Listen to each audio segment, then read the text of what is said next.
Nous allons tout de suite commencer Cameroun Feeling, oui, avec, disons, on va commencer par les annonces. On va accueillir donc le premier maillot jaune, c'est un auteur. Et oui, une suggestion donc de lecture pour entamer ce week-end de la plus belle des manières. Alors, de la sémantique à la traduction, c'est le titre de l'œuvre de Thomas Daquin Tabi Kumavok, publié aux éditions Jet d'encre, que nous allons vous inviter à lire. Bon, avant, il va vous parler de la trame, de l'idée, mais surtout de son amour pour l'écriture, voire pour la lecture. Lui qui est enseignant, traducteur, réviseur. Réviseur, c'est la première fois de ma vie que j'entends ce mot. Il va nous dire exactement en quoi consiste son travail en tant que réviseur. Bonjour. Bonjour madame. Et bienvenue. Merci. Comment allez-vous? Je vais bien, merci. D'accord, vous avez bien dormi? Tout à fait. Alors le voyage jusqu'ici, ou le déplacement jusqu'à la CRTV, s'est passé comment? Non, tout s'est passé très bien. Je suis arrivé à l'heure et ça m'arrange. Heureusement, voilà. Quand on dit 6 heures, c'est 6 heures. Après 6 heures, là, ce n'est plus l'heure. Oui. Puisque nous sommes en direct. D'accord. Alors, vous êtes réveillé à quelle heure? Parce qu'il faut être ici de bonne heure. Je me suis réveillé à 4h30. 4h30? Oui, le temps de me préparer. Ah ouais. Oui. Ça a dû vous faire quelque chose, hein? Non, je suis un habitué. Je me réveille généralement un peu tôt. Ah, donc il fait partie de la grande famille des lève tôt. Oui. Ah oui. Super. Alors, avant qu'on ne parle de votre ouvrage, réviseur, son rôle consiste se résume à quoi? Le réviseur, nous parlons de réviseur dans le cadre de la traduction, c'est un linguiste qui relie les traductions et les corrige avant de les livrer au donneur d'ouvrage. D'accord. À ne pas confondre avec la traduction. Non, la traduction, on a fini de traduire. Maintenant, c'est du français à l'anglais ou inversement. Oui. Maintenant, il faut réviser. Mais quand on révise, c'est toujours une espèce de traduction qu'on fait parce que c'est une révision bilingue. C'est-à-dire on fait une étude comparative du texte ou du texte cible avant de livrer la traduction. Mais la révision consiste à vérifier la fluidité du texte. On ne doit pas avoir des fautes de sens, des fautes de grammaire. C'est ça le travail du réviseur. Wow. Et ça demande combien de temps parfois? Tout dépend du projet parce que les projets, c'est en fonction de leur volume. Si vous avez 200 mots, vous pouvez les réviser en 30 minutes. Si vous avez 1000 mots, vous pouvez les réviser en une journée. Ça, c'est quand on est déjà pro, quoi. Oui, quand on est déjà professionnel, effectivement. Ah, oui. Quand on joue déjà en première division. Oui. En tout cas, bienvenue. Déjà, parlez-nous de votre amour, cette attirance pour l'écriture ou la lecture. Vous savez, je suis animé par l'envie de communiquer au monde ma vision des choses. Et comme je suis traducteur, enseignant traducteur, j'ai toujours cette envie-là de communiquer aux acteurs de la traduction ce que je pense de la traduction. Et c'est dans ce sens-là que j'ai produit cet ouvrage. Oui, bon, là, je parle de votre amour pour l'écriture de façon générale. Ah oui. Pas forcément de votre ouvrage. Vous savez, l'écriture, c'est quelque chose qu'il faut continuer à promouvoir parce que si vous n'écrivez pas, ça veut dire que la science s'arrête. La science, elle est dynamique, elle évolue tous les jours. Vous ne pouvez pas vous contenter de ce que les autres ont eu à faire.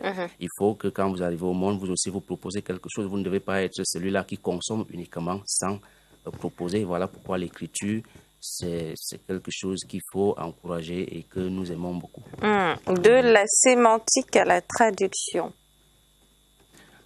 Oui. On vous écoute. Oui, de la sémantique à la traduction, vous savez, il faut assainir un peu le milieu de la traduction dans la mesure où on se retrouve avec l'intelligence artificielle et des gens qui pensent que la traduction, c'est une question de bilinguisme parce qu'on connaît deux langues. Alors que non. C'est une science qui a des méthodes. Et donc, pour aborder cette science-là, il faut être formé et c'est ça qui fait que c'est ça qui nous a poussé à écrire cette ouvrage. Un mot sur le préfacier Georges Bastin, traducteur et professeur titulaire de Montréal. Oui, Georges Bastin, c'est un traducteur assermenté, ancien directeur de la revue Méta, qui est une revue de traducologie au monde très consultée. Et il est traducteur assermenté et professeur de traduction à l'Université de Montréal, comme vous l'avez vu. Nous avons pensé qu'il était la personne la mieux outillée pour préfacer cet ouvrage parce que le Canada est une référence en matière de traduction dans le monde. Voilà. D'accord. Alors, je lis Thomas d'Aquin-Tabi Kumavok explore l'approche sémantico-morphosyntaxique de la traduction. Il faut vraiment être un initié parfois pour comprendre. Ça semble Oui, vous difficile savez, l'approche sémantico-morphosyntaxique de la traduction, c'est une perception de la traduction qui privilégie le sens. Parce que vous savez, la traduction, elle ne repose pas sur les mots. Lorsque vous voulez traduire un texte, il faut rentrer dans l'énonciation. Et quand je parle de rentrer dans l'énonciation, il faut rentrer dans l'idéogenèse. L'idéogenèse, c'est quoi? C'est la formation et la construction des idées. Voilà pourquoi il faut un peu explorer ce que la sémanalyse, c'est-à-dire la sémanalyse, ce que la franco-bulgare, la sémioticienne franco-bulgare Julia Kristeva appelle la sémanalyse, c'est-à-dire une méthode d'analyse du discours du point de vue de la psychologie de l'énonciateur. Or, ce qu'on retrouve avec des gens qui pratiquent la traduction littérale, comme nous voyons ça circuler dans les réseaux sociaux et même dans certains documents officiels au Cameroun, c'est que les gens se limitent à ce qu'ils ont en main, qui est le texte, alors que le texte, c'est le résultat. D'accord. Donc, il faut aller au-delà. Oui, il faut aller au-delà. Le texte, c'est juste le résultat qu'on a devant soi. Il faut étudier les mécanismes qui ont donné naissance à la production de ce texte afin de traduire. Et ce n'est pas les mots qui sont là qu'on traduit. Ces mots qui sont là, c'est juste le contenant, le contenu, c'est ça qu'on doit traduire. Ok, merci beaucoup. Alors, la dédicace aura lieu quand et où? La dédicace, nous devons l'organiser d'ici la fin d'année. Nous sommes encore en train de mobiliser les ressources pour cela. Ah, donc vous aussi, vous avez des problèmes d'argent? Bien sûr, tout le monde. Nous sommes dans un contexte où on nous demande de serrer la ceinture. Donc, nous aussi, nous serrons la ceinture.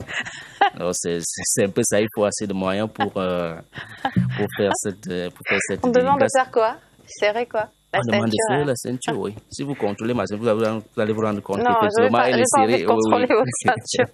Courage, hein? Courage, oui, ça va aller.